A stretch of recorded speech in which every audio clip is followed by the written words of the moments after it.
Amar a Dios, amar al prójimo, seré como Cristo es mi destino. Guía mi corazón, oh Jehová, por tus caminos, amándonos por la palabra de Dios. Hace algunos años le hice una promesa a mi padre que antes de predicar o adorar, o bueno, al momento de hacerlo, antes o después, le alabara. Y él me dio este cántico para, como un cántico de reconocimiento, de presentación, para que cuando yo cante esto, inmediatamente los cielos saben que soy yo que va a enunciar la palabra. Voy a enseñarlo, voy a predicarlo, y en la tierra también para que ustedes reconozcan. Por eso siempre van a escucharlo al inicio. Pero no siempre me quedo con eso, sino que también puedo alabar al Señor como ahora. Hace algunos años le pedí a mi Dios que me diera un cántico, una letra para, y con su música, ¿no? Para exaltar la palabra de Dios. Y me llevó al libro del profeta Isaías en el capítulo 6, en el verso 3, lo que es la adoración serafínica, cuando estos dicen, Santo, Santo, Santo es Jehová, su gloria llena toda la tierra, o toda la tierra está llena de su gloria. Bueno, en base a esta adoración serafínica, hice el coro de la canción y el resto él me fue añadiendo conforme a la palabra que me iba revelando. Y salió esto que lo presento para su gloria y su honra y para compartirlo con ustedes. Recta es la palabra del Señor, llena de fuerza voz, esplendorosa. Tuyo es el imperio y el poder, soberano gran rey, rey de la gloria. Solo tú haces maravillas, inigualable Dios. Tu palabra es la semilla que da vida. Valiente en batalla, siempre vencedor. El Señor es un baluarte, un escudo. Santo, santo, santo. Es Jehová de los ejércitos, su gloria llena toda la tierra. Santo, santo, santo. Es Jehová de los ejércitos, su gloria llena toda la tierra. Habita en la altura, en la santidad, también en la eternidad. Su nombre es el Santo. Amas la justicia y el derecho, cubriendo todas las naciones. Te adoraremos. Solo tú haces maravillas. Inigualable Dios, tu palabra es la semilla que da vida. Valiente en batalla, siempre vencedor. El Señor es un baluarte, un escudo. Santo, santo, santo. Es Jehová de los ejércitos, su gloria llena toda la tierra. Santo, santo, santo, es Jehová de los ejércitos, su gloria llena toda la tierra, llenas toda la tierra con tu gloria, Santo poderoso, fuerte y celoso. Santo, santo, santo, es Jehová de los ejércitos, su gloria llena toda la tierra. Llenas toda la tierra con tu gloria, oh gran Rey. Aleluya por siempre a tu nombre, Señor. Vaya, mientras adoraba, pasó por allí un vendedor con esos parlantes, casi me desenfoca, me saca de la adoración. Bueno, mis amados, a ver, la semana pasada les prometí que iba a venir con la segunda parte y es posible que haya hasta una tercera parte de el tema el verdadero arrebatamiento. destruyendo la fortaleza que se insertó en la mente de millones y millones de personas a lo largo del mundo, donde el enemigo le sembró la idea de que iba a venir un día el Señor y así estando vivos seríamos transformados sin experimentar muerte y juntos a todos nos iba a llevar e iba, bueno, a quedar las iglesias vacías.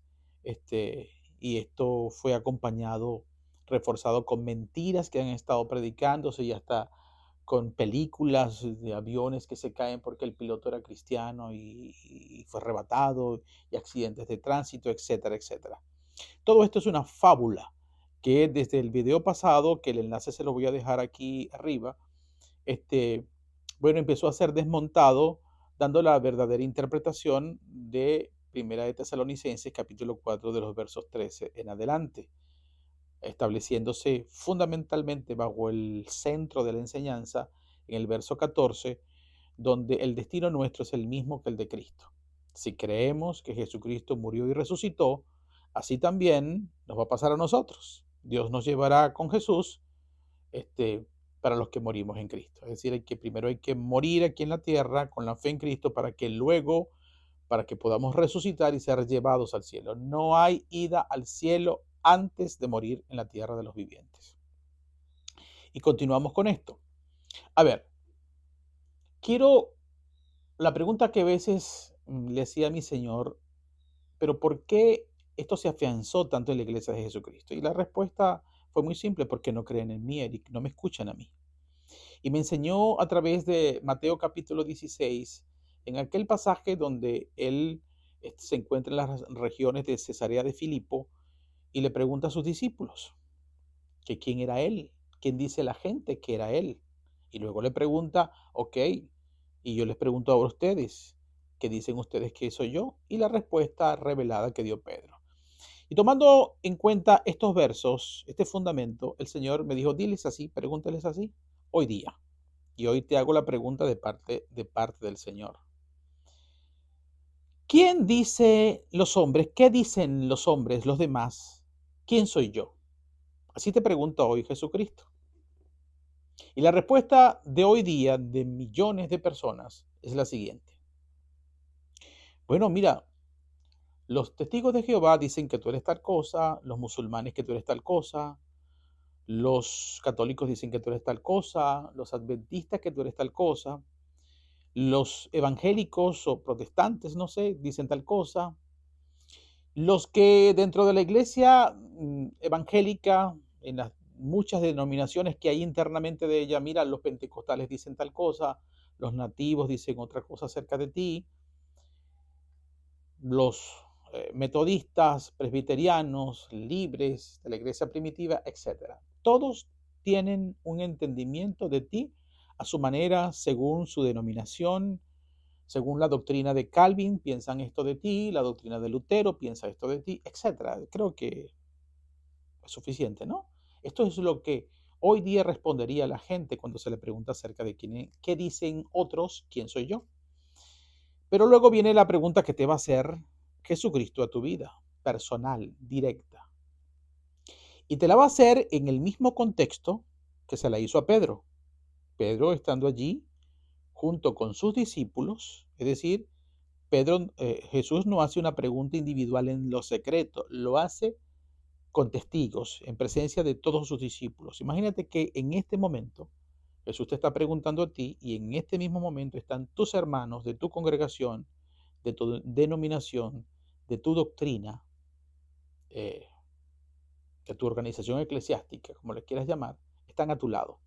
Y Jesús te pregunta a ti, te pregunto, ¿y tú? ¿Qué dices tú que soy yo? ¿Qué vas a responder? Sabiendo quién tienes a tu lado. Bueno, Señor, tú sabes que yo soy de la doctrina de Lutero. Tú sabes que yo soy de la doctrina de Calvin, dirán otros. Tú sabes que yo soy pentecostal. Y mire, nosotros los pentecostales creemos esto.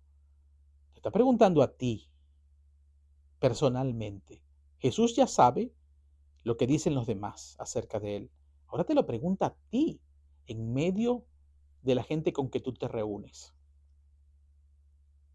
Y saben, muchos van a aducir esto, que yo soy de este, yo soy de aquel, yo creo lo mismo que mi pastor, yo creo lo mismo que mi apóstol, que mi profeta, yo creo lo mismo que mi mentor, yo creo lo que me enseñaron en el instituto teológico, en el diplomado, en la montaña, en la ciudad, en el campo. Eso es lo que yo creo, eso es lo que yo sé de ti. ¿Y saben cuál es el problema con esto? Que Jesús te va a decir, a mí me gustaría, hijo o hija mía, declararte la misma bienaventuranza que yo le declaré a Pedro cuando él dijo que yo era el Cristo, el Hijo del Dios viviente, y que esa respuesta la dio en medio de sus hermanos, solo él, solo él. Él no se puso de acuerdo con sus hermanos para preguntarle, ¿y ustedes qué creen? ¿Qué le decimos, muchachos? No, no, no. Él solo respondió lo que había en su corazón. Tú eres el Cristo, el Hijo del Dios viviente. Y Jesús supo que él no fue influenciado ni por lo que decían los demás de él, ni por lo que decían el grupo de discípulos o de la congregación donde él estaba. Y te digo, bienaventurado eres, Simón, hijo de Jonás, porque tu respuesta no te la reveló ni carne ni sangre, sino mi Padre que está en los cielos. La respuesta de hoy día acerca de quién es Cristo es el producto de una referencia que otros han sembrado en tu mente. Y no solamente de quién es Él, de muchas cosas que están relacionadas con Él. No provienen de una revelación que te haya dado directamente el Espíritu Santo o el Padre para que conozcas cada día más a Cristo. Y sabes que la bienaventuranza de recibir la revelación de Cristo directamente por el Espíritu Santo, confirmando la palabra que Pedro ya había estado oyendo de Cristo, porque este convencimiento está apoyado en la verdad.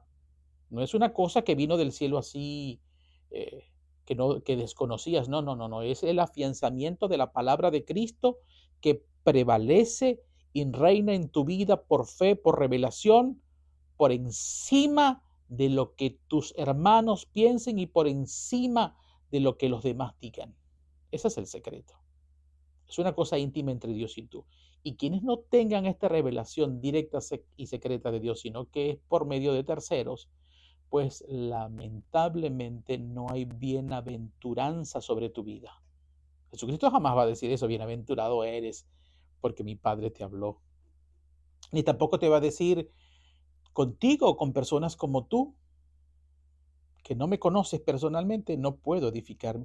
Personas así, yo no puedo edificar mi iglesia.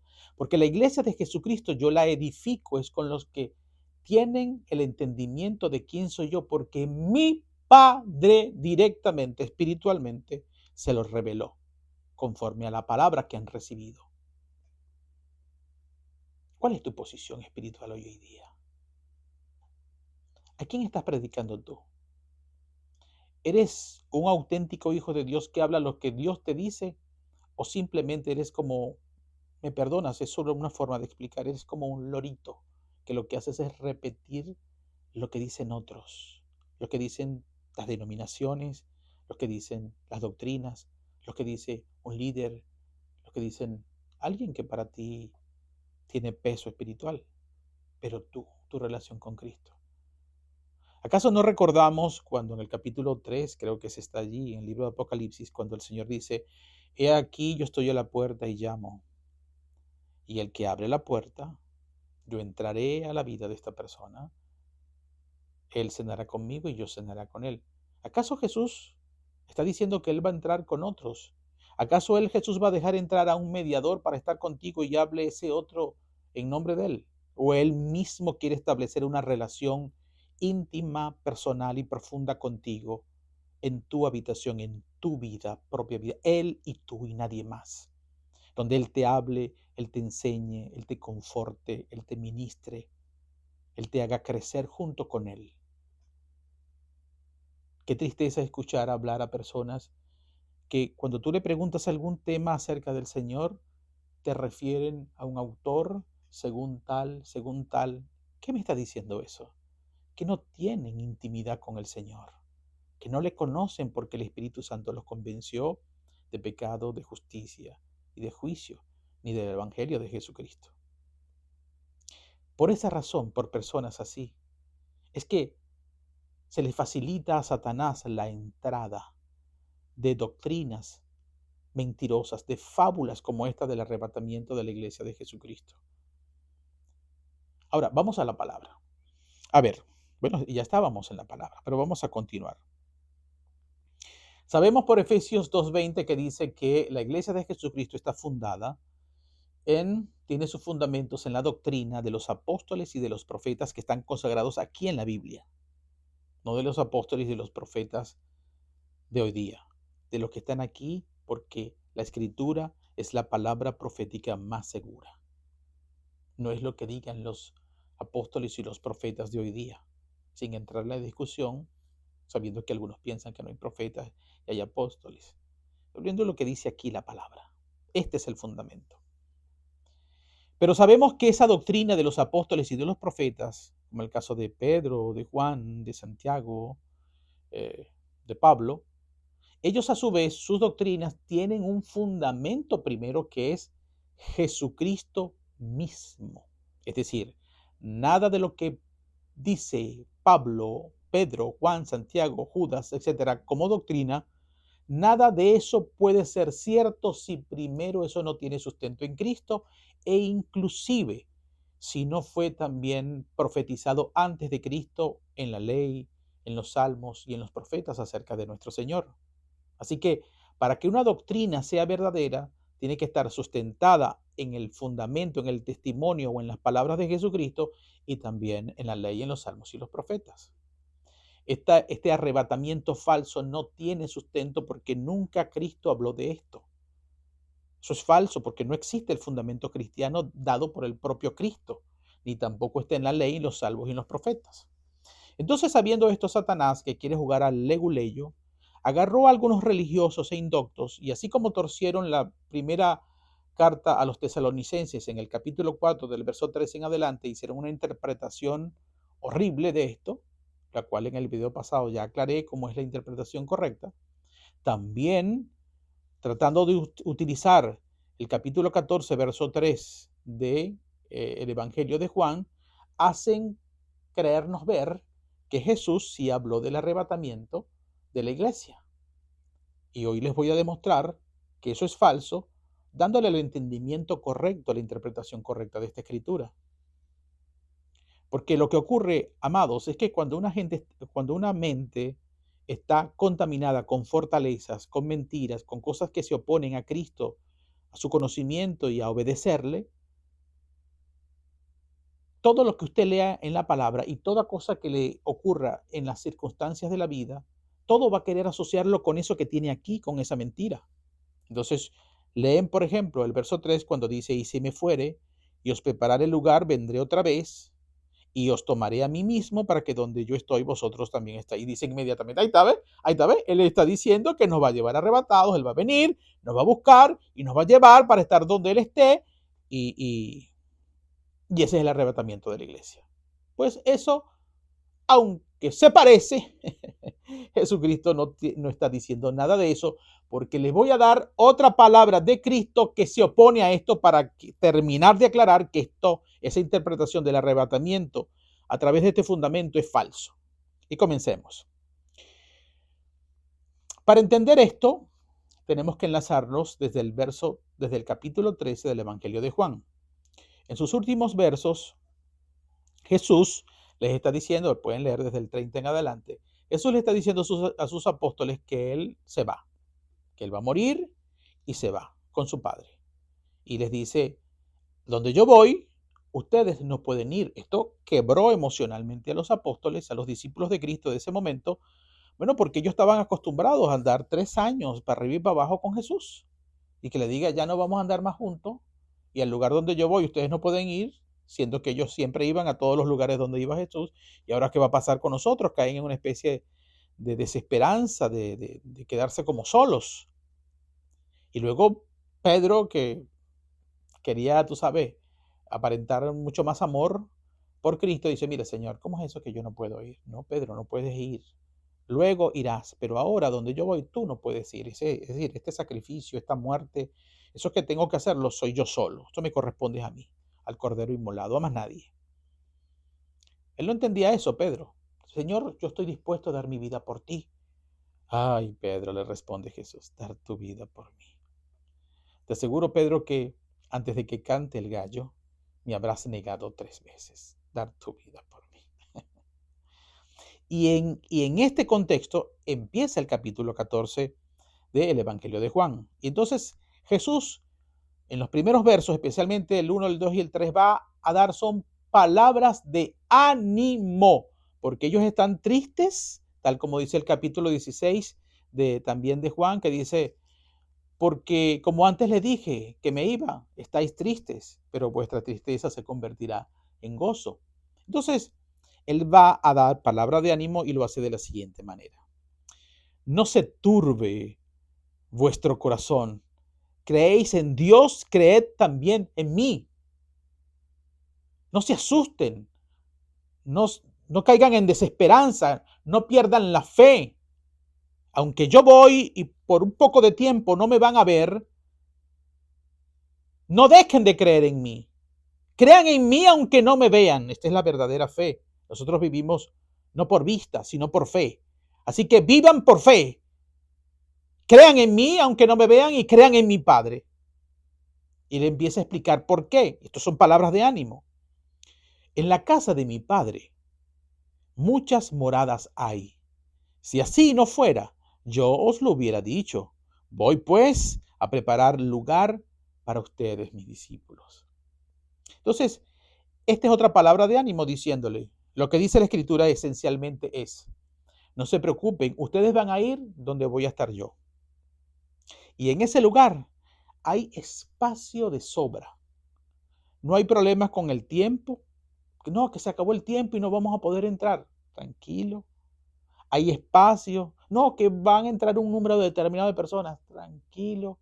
En la casa de mi Padre muchas moradas hay. Mire, caben no solamente ustedes, mis apóstoles de este presente siglo, sino que van a entrar todos los discípulos de muchos siglos que van a venir, que van a creer en mí por la predicación de ustedes. Tranquilo. En la casa de mi Padre no se desesperen.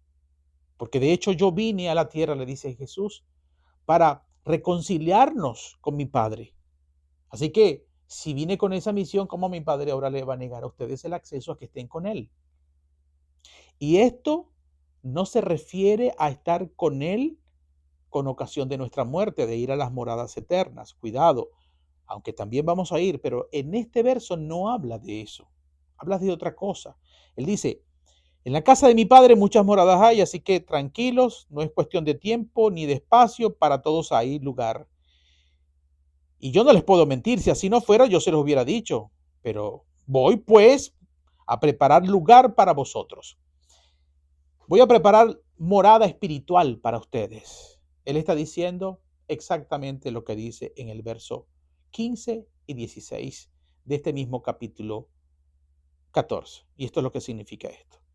Si me amáis, guardad mis mandamientos, y yo rogaré al Padre y os dará otro consolador para que esté con vosotros para siempre. Él está diciendo, la morada que yo voy a preparar es que voy al cielo, a mi condición de espíritu, para enviarles a los que son mis discípulos, a los que me aman, a los que guardan mis mandamientos, para enviarles el Espíritu Santo, para que el poder del Espíritu Santo les permita, por cuanto mi Padre y yo estamos viendo que me aman, para ayudarlos, darle poder para que sean testigos míos en la tierra. En el capítulo 16 de Juan dice, a ustedes les conviene que yo me vaya, porque si yo no me voy, no les puedo enviar el consolador. Así que Cristo fue a los cielos a preparar la morada que es, ya lo voy a explicar más adelante, que consiste primero en enviar el Espíritu Santo para que venga sobre cada uno de los discípulos de Cristo. Como sabes, esto comenzó ese derramamiento en el Pentecostés. Y miren, hablando de estas moradas,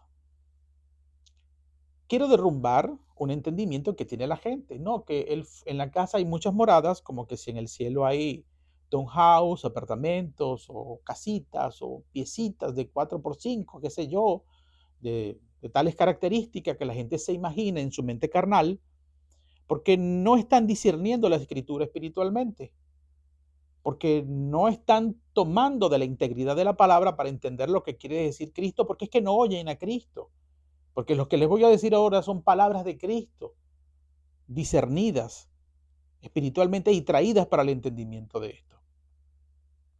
En los cielos, yo no sé, tengo que decirlo, yo he ido a los cielos, y en los cielos no es como en la tierra. No hay casas, no hay carros, no hay nada de estas cosas, no se necesitan. ¿Y saben por qué? Bueno, no lo voy a hablar por mi experiencia, mejor voy a la palabra.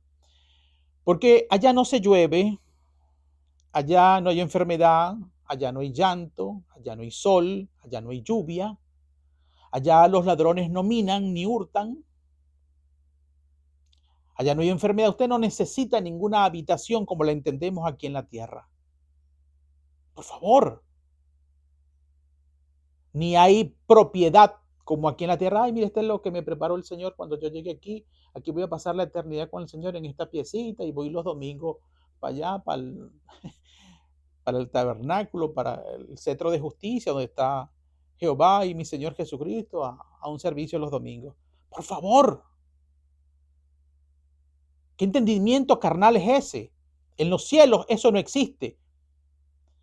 Es una dimensión enteramente celestial, espiritual, donde las cosas materiales y las cosas como están aquí en la tierra no existen allá, porque allá no entra nada que se pueda corromper.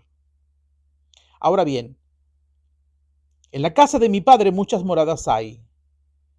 Y esta morada es, repito, Él va a preparar, es la venida del Espíritu Santo. Y ahora vamos a hablar de la morada. ¿Qué morada es esta? Capítulo 23, perdón, versículo 23 del mismo capítulo 14 de Juan. Y fíjense que todo esto está dentro del mismo capítulo. Por eso hay que entender las cosas con la mente de Cristo y hablando con el Señor, enséñame, muéstrame, y Él te complementa las cosas y te da entendimiento por otras palabras o por las mismas palabras del capítulo o de la carta que estás leyendo. Y dice en el verso 23, Judas, no el Iscariote, en el 22, Señor, ¿cómo es que te manifestarás a nosotros y no al mundo? Porque antes Él había dicho, el mundo no me verá más, pero ustedes, mis discípulos, sí me verán. Por cuanto yo vivo, ustedes también vivirán. Y dice, ¿cómo es eso, Señor? Que el mundo no te va a ver más y nosotros sí te vamos a ver, tú sí te vas a manifestar a nosotros, sí te vamos a poder ver, pues. Explícanos eso. Y el 23 habla. Respondió Jesús y le dijo, el que me ama, mi palabra guardará. Lo mismo que está en el verso 15. Si me aman, guarda mis mandamientos. ¿Y cuál es la consecuencia? Yo rogaré al Padre, les enviaré el Espíritu Santo. ¿Ven que está hablando de lo mismo? Dice otra vez, el que me ama, mi palabra guardará, y mi Padre le amará. ¿Y cómo le amará? Enviándole el Espíritu Santo. Y mira lo que dice Jesús. Quiero que comprendas esto porque esto es fundamental. Y vendremos a Él cuando el Padre ame a una persona porque ve que esta persona ama y guarda los mandamientos de Cristo, el Padre lo ama, le envía el Espíritu Santo y con el Espíritu Santo llegando a la vida de la persona dice, y vendremos, Jesucristo está diciendo, yo voy al cielo, preparo todo para enviarles el Espíritu Santo y en cada discípulo de Cristo yo vengo y mi Padre vengo con el Espíritu Santo. Aquí está. Y vendremos, dice Jesucristo, refiriéndose a Él y al Padre, de quien está hablando, y mi Padre le amará, y vendremos a esa persona, a Él, y haremos morada con Él. Esta morada, individualmente hablando, son esas moradas que Jesús dijo que va a preparar lugar para nosotros. Son las moradas que hay en la casa de mi Padre. Porque solo los que tienen el Espíritu Santo son los que se hacen uno con Cristo. Son los que entran en las dimensiones del Espíritu. Cuando un Espíritu Santo viene y viene el Padre, viene el Hijo, por medio del Espíritu Santo a la persona, esta persona nace de nuevo. Lo que dice el capítulo 3, lo que es nacido de la carne, carne es, pero lo que es nacido del Espíritu, Espíritu es. Así que Todo discípulo que es sellado por el Espíritu Santo participa ahora de un nacimiento nuevo que le da una naturaleza espiritual y él entra en las dimensiones del Espíritu y él puede ya decir que es de la familia de Dios y puede moverse en las dimensiones espirituales aquí en la tierra, en los cielos e inclusive debajo de la tierra en las regiones infernales. Porque Cristo tiene esta misma naturaleza. Esto de que el Cristo viene y haremos, el Espíritu Santo viene y viene el Padre y el Hijo, como está en este verso, y haremos morada con él. Estas fueron las moradas que Cristo fue a preparar en los cielos. El enviar el Espíritu Santo para que podamos hacer morada con ustedes. Y esto es aquí, vivos en la tierra de los vivientes. No es después de la muerte ni llevarnos al cielo. Podemos entrar en el reino de los cielos, como dice el capítulo 3 del Evangelio de Juan, porque todo el que nace del agua y del Espíritu no solamente puede ver el reino de Dios, así se lo dijo a Nicodemo, sino que además puede entrar en el reino de Dios. Tú tienes entrada libre. Puedes ir confiadamente al trono de la gracia porque el Espíritu Santo te ha transformado de un carnal a un espiritual y tienes ahora acceso a las dimensiones espirituales porque eres espíritu, porque has nacido del Espíritu, esto de Dios y no de carne, no de sangre, ni de voluntad de hombre, sino de Dios espiritual. Esta es la morada que fue a preparar. Y ya teniendo este marco, ahora podemos entender mejor lo que quiso decirnos Jesús en el verso 3. Y si yo me fuere, es decir, yo muero, resucito y me voy al lugar que tenía antes con mi Padre, me siento a su derecha, espiritualmente, en espíritu, pues Él es espíritu. Y si me fuere y os prepararé el lugar, la venida, el envío del Espíritu Santo, vendré otra vez, como dice aquí, mi Padre y yo vendremos. Y es que esto es lo que se refiere, vendré otra vez y os tomaré a mí mismo para que donde yo estoy, vosotros estéis. Y entonces le está diciendo, yo voy a la casa de mi Padre, me siento al lado, siéntate a mi derecha, y allí empiezo yo con mi Padre espiritualmente a enviar el Espíritu Santo. Y ustedes dirán, entonces si Él viene, ¿queda el trono vacío? No, porque Dios en Cristo mora toda la plenitud de la deidad. Los mismos atributos del Padre lo tiene Él.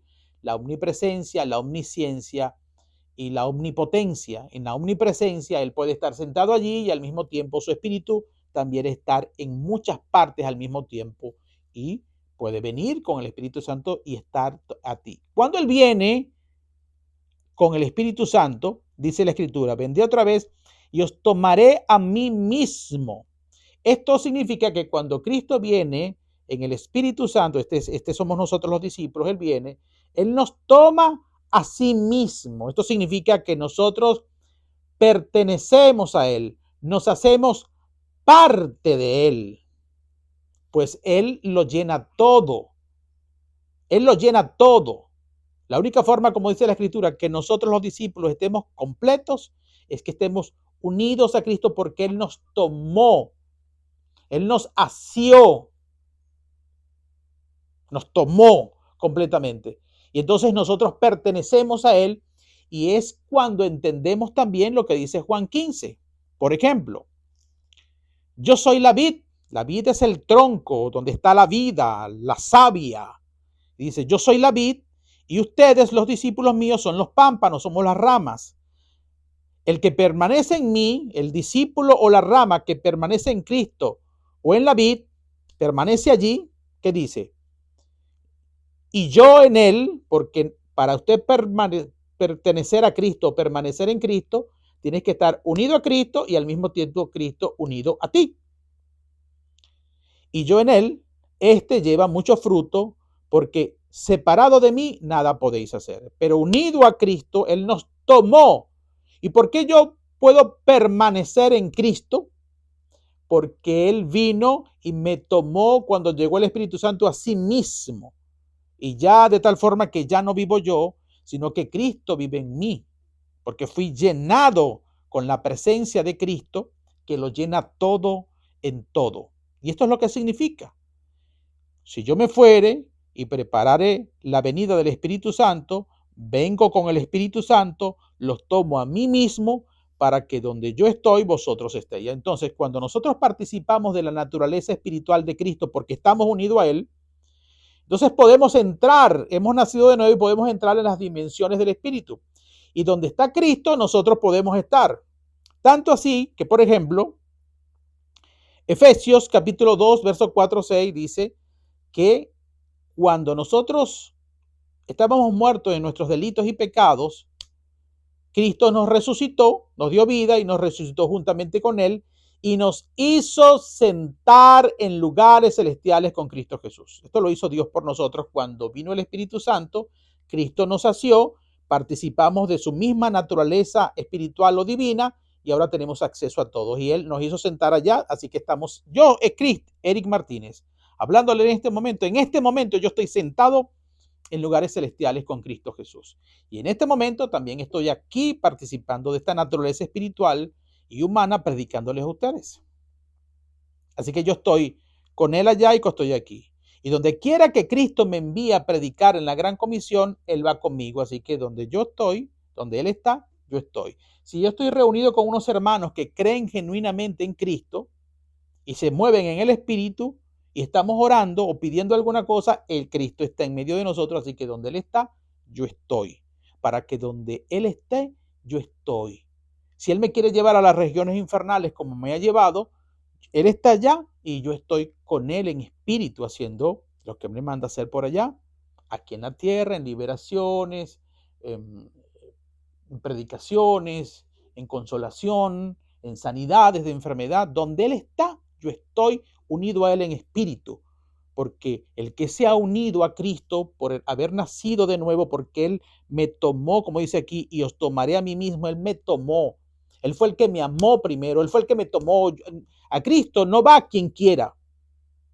A Cristo va quien Él tome, como le dijo a sus apóstoles. Ustedes no me escogieron a mí, yo los escogí a ustedes. No es que ustedes me hayan amado a mí, como dice en una de las cartas de Juan, sino que ustedes me amaron primero a mí, sino que yo los amé primero a ustedes. Esto es lo que dice aquí, y os tomaré a mí mismo, es decir, es Él el que nos escoge, es Él el que nos toma, somos nosotros los que formamos parte de Él y participamos desde entonces de la naturaleza espiritual que Él tiene, nacemos de nuevo, es una nueva historia, somos una nueva criatura, y entonces así podemos estar en todas partes donde Él está, nosotros también estamos. Esta es la interpretación de esto. Esto no habla de ningún arrebatamiento, tanto que desde el verso 14, el 15, el 16, habla del Espíritu Santo y de eso es lo que se refiere la Escritura. Así que, qué infantilada y qué carnalidad tan grande decir que esto habla del arrebatamiento. Ahora le voy a demostrar qué realmente dijo Jesús, cómo niega, pero así, de plano de chaquetica. Deben entenderlo, el arrebatamiento. Y con esto termino por hoy. Y creo que para la próxima vez hablaré también de otra porción que habla de Primera de Corintios, capítulo 15, que habla o tal vez me da tiempo, porque eso no es tan extenso. Y les tengo misterios, no todos dormiremos, pero todos seremos transformados. Y ahí dice, ahí está, ¿ves? Ahí está hablando del arrebatamiento. Tampoco habla Pablo allí del arrebatamiento.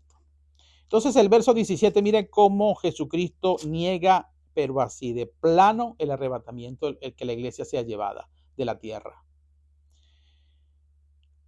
Él está orando el contexto a su Padre. Padre, ya yo terminé la obra que tú me pediste que yo hiciera. Ahora ya te glorifiqué. Ahora pues, Padre, glorifícame tú a mí, al lado tuyo, con aquella gloria que tuve contigo antes de que el mundo fuese. Termino mi obra aquí en la tierra, papá, ahora glorifícame tú a mí y llévame a tu lado, así de la misma manera como yo estuve contigo desde antes de que el mundo, la tierra, los seres humanos, todo fuera creado, en espíritu. Así que Cristo muere y regresa a ser espíritu. Y Él estando orando por nosotros, empieza a orar por la iglesia de Jesucristo. Entonces dice, yo ruego por ellos, no ruego por el mundo, sino por los que me diste, por los que son tuyos. Entonces dice, yo no solamente oro por los que tú me diste los discípulos de ahora, sino por los que han de creer en la predicación de mis apóstoles. Es decir, que Jesucristo en esta oración está hablando por todos los discípulos desde entonces hacia el futuro, que lo incluyen a usted, señorito, joven, señora, hermano amado o hermana amada, a usted y a mí. Él está orando por nosotros. Esa oración es eterna. Y mira lo que dice en el verso 15. No ruego que los quites del mundo. ¿Están escuchando, no? ¿Por quién está rogando? Por los discípulos. ¿Quiénes son los discípulos? El cuerpo de Cristo. ¿Quién es el cuerpo de Cristo? La iglesia de Jesucristo. Los discípulos somos la iglesia de Jesucristo. Mira lo que dice, no ruego que los quites del mundo, sino que los guardes del mal. Si cambiamos, si le ponemos el nombre completo a esto, entendiendo que está orando por nosotros, por la iglesia, dice, no ruego que quites a la iglesia, a mi iglesia del mundo, sino que los guardes del mal. En el plan, en la mente, en el corazón de Cristo, jamás estuvo la idea, como se expresa en esta oración, de que la iglesia de Jesucristo fuera quitada del mundo, de que los discípulos de Cristo fueran quitados del mundo. No, yo no te pido eso, Padre, ni yo tampoco lo voy a hacer. En ese falso arrebatamiento que ahora enseñan, sino que los guardes del maligno. ¿Y saben por qué Cristo jamás se va a llevar a la iglesia de Jesucristo? Nunca. Porque Jesucristo es el gran remedio que estuvo esperándose durante milenios, durante siglos. Es el segundo Adán, es el espíritu vivificante que vino a derrotar las tinieblas, que vino a traer la sanidad a las naciones, que vino a establecer un reino que no tendrá fin, inconmovible. Él es la cura de todos los problemas. Ese es el destructor de toda fortaleza y de toda obra de Satanás. Él nos trajo como iglesia desde el cielo para que fuésemos la luz de este mundo, para que fuésemos la sal de la tierra, para que fuésemos una ciudad asentada sobre el monte, para que todos vieran nuestras buenas obras y quieran glorificar a Dios convirtiéndose a Él y viviendo para Él. Somos nosotros, la iglesia de Jesucristo, aquellos mayordomos llamados a tener el señorío aquí en la tierra de los vivientes, en la creación, y multiplicarnos y fructificar, sojuzgar la tierra y señorear sobre las aves, los peces y todas las bestias de la tierra. Si ese es el plan divino de Dios, ¿para qué nos va a sacar de la tierra? El arrebatamiento de la iglesia de Jesucristo es una mentira de Satanás, porque es la iglesia de Jesucristo que lo destruye, que le hace daño, que lo aplasta, que prevalece contra las puertas del Hades. ¿Para qué Jesús se va a esforzar tanto en un sacrificio enorme para luego, como fastidiarse, no me los llevo y que se siga pudriendo la tierra y que Satanás siga haciendo su obra? Ese no es el corazón de Dios. No conocen a Dios. Entonces los llamo a que dejen de seguir cuentos de fábula y se enamoren de Cristo y den las peleas por Él y mueran por Él, vivan por Él, renuncien a sus propias vidas para hacer su buena, agradable y santa voluntad. Que dejen de estar escuchando a otros hombres, más bien escuchen directamente a Cristo, por el cual Él te reclama. ¿Para qué me llamas Señor si no me obedeces? ¿Para qué me llamas Señor si no me escuchas? A mí, porque ¿quién te llamó a ti? Tu pastor, tu denominación, tu iglesita, tu doctrina, la universidad. Quien te llamó fui yo, quien te va a dar vida soy yo, quien murió por ti fui yo para que estés conmigo. Donde quiera que yo estoy aquí, y el día en que tengas que morir y partir y estar conmigo, también eternamente estarás conmigo. ¿Qué arrebatamiento de la iglesia? Nada. Por favor. Y antes de completar los 50 minutos, vamos a... ¿Esto de qué habla Primera de Corintios, capítulo 15, para dejar ya, para pasar a otros temas, porque no quiero parecer como tedioso con este tema? Cuando él está hablando en el capítulo 15, todo el capítulo 15 habla de la resurrección, no habla del arrebatamiento, habla de la resurrección. resurrección, porque hay gente que está diciendo en esa época a los corintios que no hay resurrección de los muertos. Y Cristo dice, pero Pablo dice, pero qué barbaridad, si no hay resurrección, tampoco Cristo resucitó. Y si Cristo resucitó, entonces los que murieron en su nombre no fueron perdonados sus pecados, siguen estando muertos en su pecado y es vana nuestra fe. Entonces él está diciendo, otra vez como lo dijo a los tesalonicenses, toma como referencia la venida de Cristo por segunda vez en aquel juicio que Jesucristo les enseñó que vendría en la misma generación de sus apóstoles, que con ocasión de la resurrección hay un misterio. ¿Cuál es el misterio? Que unos van a resucitar con ocasión de la muerte, pero hay otros que van a resucitar sin experimentar muerte y no se van a ir al cielo arrebatados, no, sino que van a experimentar una transformación. Yo te pregunto a ti, conforme al capítulo 6 del Evangelio de Juan, cuando viniste a Cristo y creíste en Él, ¿no pasaste de muerte a vida? De hombre viejo a hombre nuevo, vino viejo a vino nuevo, odre viejo a odre nuevo, de las tinieblas a la luz. Eso no es una resurrección.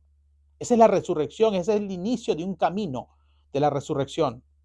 Y cuando eso te pasó, te pregunto, cuando recibiste el Espíritu Santo, te pregunto, ¿te moriste? ¿Te fuiste al cielo?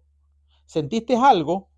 No, hay una transformación espiritual que ocurre en nosotros independientemente que la hayas sentido o no. Esto nos pasa en nuestro nuevo nacimiento. Fuimos transformados, ya no eres carnal, ahora eres espiritual, ya no eres un viejo hombre, ahora eres un nuevo hombre. Esta es la transformación porque esa es la resurrección, está hablando de la resurrección. No está hablando de ningún arrebatamiento que vamos a ser transformados y llevados al cielo. Hablando de resurrección, la misma resurrección que Jesús le explicó, y con esto termino, a Marta. Yo sé, Señor, que si tú le pides a Dios, Dios hará todo lo que tú quieras. Ah, bueno, le dice Jesús, tu hermano resucitará. Y Marta, de incrédula, dice, bueno, yo sé que él va a resucitar en el último día. Marta, Marta. La resurrección no es un día, no es un último día. La resurrección es una persona y soy yo.